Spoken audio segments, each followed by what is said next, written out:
Move out. You're obstructing a pregnant woman gently caressing her belly, Alicia instructed.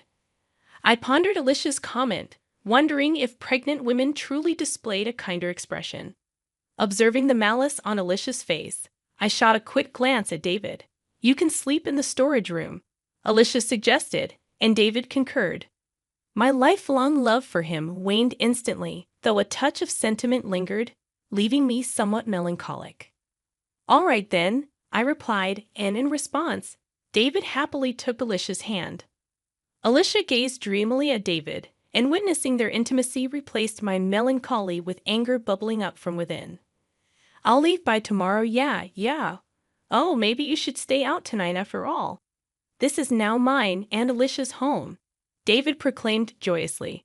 I nodded slightly before exiting the house, contemplating what lay ahead and cracking a smile. My name is Catherine Taylor. I'm a 46-year-old housewife. Before marriage, I worked intensely, but that was over 20 years ago. Nowadays, I enjoy daily chores and sipping coffee, just an ordinary middle-aged lady. But my hobby is investing. I've been doing it since before marriage. Recently, I've been earning significant dividends, treating myself to lavish hotel brunches and spa visits, leading a pretty elegant life. My husband, David, is 40 years old, a salesman for a major company. He's gained quite a bit of weight, and frankly, he's been rather smelly lately. But he's good with words, given his profession. He may look big, but I love him. I felt he should probably lose some weight for health reasons, but he had this cute, mascot-like appeal, so I didn't see the need to force him into a diet. David and I have a daughter, Emily. She inherits David's features. Slim, almost model-like in beauty.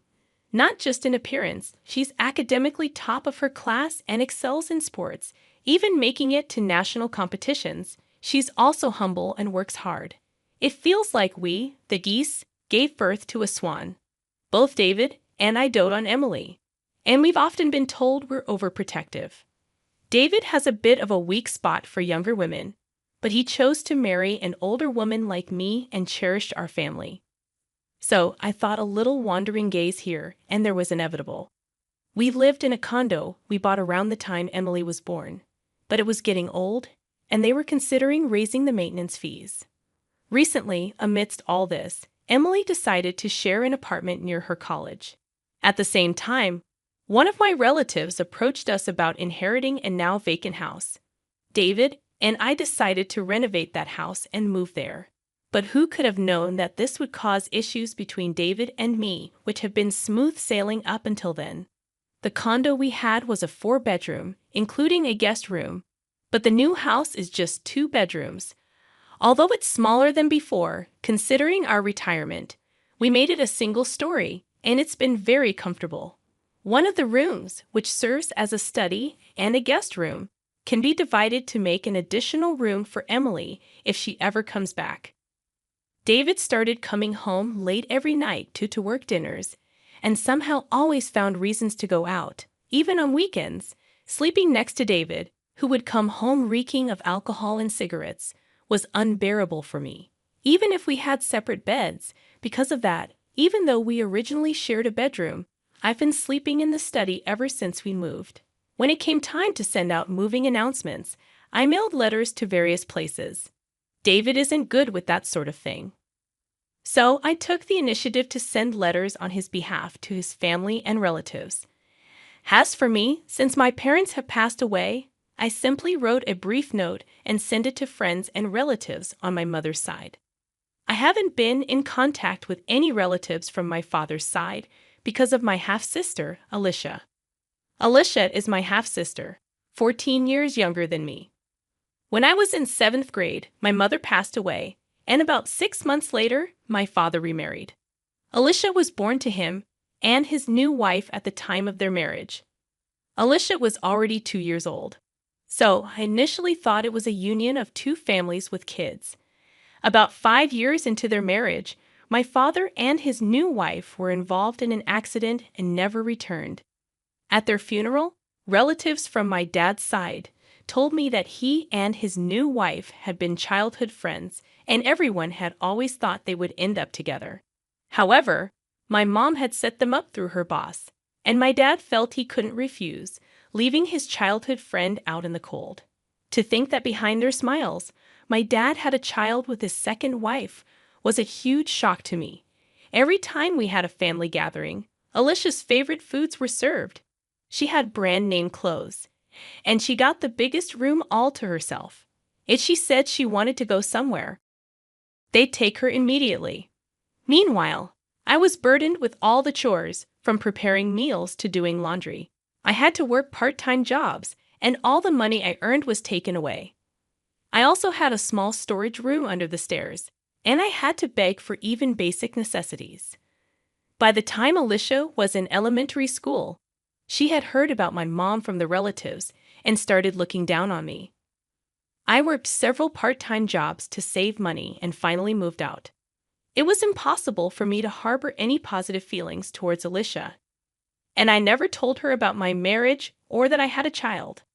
A few weeks after moving, I was having tea and relaxing when the doorbell rang.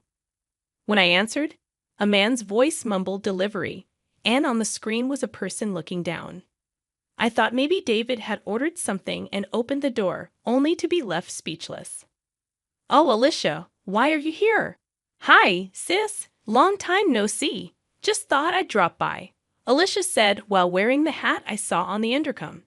She wasn't a delivery person, but my half-sister. Without waiting for a response, she walked past me, entered the living room, and sat down on the couch. I followed her in a hurry, stood in front of her, and looked down.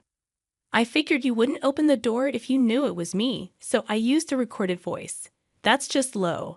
Geez, you're scary." I raised my voice at Alicia, and she feigned fear in an exaggerated way. However, it was clear she was just putting on a show, and the proof was that Alicia had a smirk on her face. "I came for a visit," Alicia said, speaking nonsense, getting a cold response from me. Yet she grinned and started explaining the reason for her unexpected visit. "But sis, you never even told me where you live. I got married, but my husband is always on business trips, and it's getting boring. Plus, once my belly starts getting bigger, moving around becomes a hassle, right? Everyone told me to come stay with you. Just go home. I don't even want anything to do with you." "Well, too bad. I already came here planning to stay with you." Listening to Alicia's audacious words only irked me further. Under my breath, I muttered, "Typical of a kleptomaniac's daughter." Hearing that, my anger reached its peak. "Get out. I never want to see your face again." "What's all the fuss about?" "People outside can hear you," David said. I was at a loss for words, surprised by David's unexpected return at such an odd hour. As I struggled to explain, Alicia stood up and walked over to David, intertwining her arm with his. David didn't seem to mind. In fact, he looked quite pleased.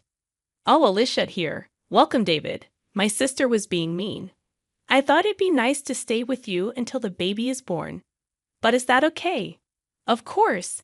I'd be thrilled if you're okay with it. You can stay as long as you want." I stood there in disbelief, silently observing the exchange between David and Alicia. The intimacy they shared seemed more like that of lovers than mere siblings-in-law. "David, what's going on?" I managed to utter, but he dismissed me, accusing me of being jealous of my cute little sister. His words left me speechless, considering I had confided in him about my family situation before our marriage. "We have a spare bed in the guest room. You can stay there," David offered casually. Alicia seized the opportunity, expressing her desire to sleep in the same room with him. Their mushy conversation gave me a headache, and as they went to the bedroom arm in arm, I couldn't shake a bad feeling. Peeking into the room after several minutes, I discovered them embracing each other, living out what felt like a dream for Alicia. "The baby is thrilled, too, living with Daddy," Alicia exclaimed, dropping the bombshell that David was the father. As they kissed, I watched through the crack in the door, tears streaming down my face. From that day on, they treated me like a housemaid. I complied, but silently began gathering evidence against them, contemplating divorce. One day, Alicia arrogantly demanded I leave the room, claiming she, a pregnant woman, needed space. The spiteful look on her face contradicted the gentleness usually associated with expectant mothers. Looking at David for support, he sided with Alicia, causing any lingering feelings I had for him to vanish. Still, a touch of sadness remained as David happily took Alicia's hand, sealing my decision to leave. "I'll leave tomorrow," I declared, prompting an elated David to suggest I find somewhere else to stay that night. "This is now my and Alicia's home." I subtly nodded, leaving them to enjoy their laughter while they could. Stepping outside, a grin formed on my face as I contemplated what lay ahead. That night, I checked into a hotel, making plans for the next phase. The following day, I scheduled a moving company and headed to City Hall to start anew. Excitement and thoughts of newfound freedom kept me awake, but my spirit remained high. To my surprise, upon returning home, I found the moving company already confused, as the house appeared empty. A small box with a note greeted me, containing some of my cherished belongings carelessly thrown in. Adding insult to injury, David's wedding ring lay at the bottom of the box. Anger surged within me as I discovered the house in disarray, with evidence of David and Alicia's escapades. I led the movers to pack their belongings, then found a note on the dining table announcing David and Alicia's 6-day trip abroad and requesting the house to be cleaned. The note mentioned that the divorce would be finalized upon their return. David's utter self-centeredness left me dumbfounded, but his absence made executing my plan much easier, and secretly grateful that I had the movers pack all my belongings, I left David's wedding ring on the kitchen counter before departing the house. After some contemplation, I purchased a place near Emily's university, which happened to be on sale. The one-bedroom apartment was cozy, and I cherished the solitude it offered. On the day David and Alicia were set to return, my phone incessantly rang. Without checking, I knew it was them. Answering with a nonchalant hello, I was met with David's frantic voice demanding an explanation. "What the hell is going on?" he shouted. Remaining calm, I replied, "What do you mean? What's going on?" David, fuming, informed me that the house was gone. Bursting into laughter, I explained, "Well, it was my house, and if I'm not going to live there, why keep it? We were living there, weren't we? Don't worry, everything's safely stored in a storage unit. I'll text you the location and access code." David demanded I bring back the house, but I retorted that it was under my name, and the money used to build it was from my investments, not a dime from him. David seemed to recall his lack of involvement when the house was built, a fact he had conveniently forgotten. Claiming the baby to be his niece or nephew, David pleaded for me to do something about the house, as Alicia was in a tough spot. I informed him that I had known about their relationship since Alicia barged into our house. I had been gathering evidence, including recordings from a high-end baby monitor Alicia had me buy during a fit. The monitor captured everything, even in the pitch dark. Upon revealing this, David was at a loss for words. Cheerfully, I mentioned that the mailbox might have something for him. David checked it, discovering a certified mail. I explained that it was about the payment, and there was one for Alicia too. Unfazed, I insisted it was compensation for their betrayal. Ignoring his plea to talk to his lawyer, I ended the call. A barrage of calls followed, which I ignored. My old phone, used for evidence, wouldn't be an issue if left alone. After an hour of incessant calling, David seemed to give up. The attorney reached out, sounding weary. The next morning, a relative from my father's side called on my new phone, likely having obtained the number from Alicia. Expecting scolding, I recorded the call. The relative demanded an apology to Alicia, who was pregnant, and insisted on a new house as compensation. Unyielding, I refused to apologize to the woman who had an affair with my husband. I asserted that Alicia should apologize and pay compensation. When accused of being a kleptomaniac's child, I retaliated, stating that Alicia's actions were reflective of her father's betrayal. I instructed them to relay a message to Alicia to never get involved with me again, though I doubted she would have the chance. Hanging up on the babbling relatives, I felt the refreshing release of pent-up emotions. I contacted my lawyer, determined to bring Alicia and David to justice. The thirst for revenge lingered until I witnessed the dumbfounded expressions on their faces during our discussion at the lawyer's office. Alicia appeared utterly miffed, while David wore a grumpy expression, showing no remorse. Surprisingly astounded, rather than angry at their self-centered comments, I laid out divorce papers in front of them, accompanied by another set, the marriage license, offering a reduction in compensation if they signed the latter. David snatched the pen from me and signed without hesitation. Alicia, smirking, followed suit. Placing the signed documents in a folder, I gave them a big smile. "I'll submit these to the county office," I announced. Alicia, with a dumbfounded expression, tried to argue, but I revealed that the divorce was already finalized in mediation the day before. Her lack of awareness stemmed from disregarding multiple summonses. As Alicia and David processed this information, I dropped another bombshell: the possibility of David denying the father-child relationship with the unborn child. Alicia stared in shock, and David, realizing the potential consequences, looked pale. Between compensation and child support for another man's baby, I wished them luck. However, David attempted to reconcile, citing Emily's presence. Just as he changed his tune, the lawyer's office door swung open, revealing Emily. Her harsh words stunned David, frozen in shock, while Alicia, insulted, shook with rage. Emily cut ties with David, expressing her intention to live with me, referring to Alicia as that loose woman. Unable to respond, Alicia faced Emily's verbal onslaught. I delivered the final blow, revealing David's financial limitations and asserting ownership of the house and car. Alicia's plan to extract money seemed to unravel, leaving her pale and stunned. As I left with my lawyer and Emily, I left them to their newfound reality. That evening, having dinner with Emily for the first time in a while was delightful. I filed for divorce, and around the time Alicia's waiting period for remarriage had passed, David and Alicia submitted their marriage license. The witness section bore my signature, along with Alicia's ex-husband, who had shared crucial information.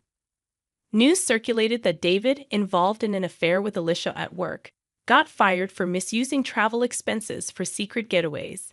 He now struggles with part-time jobs.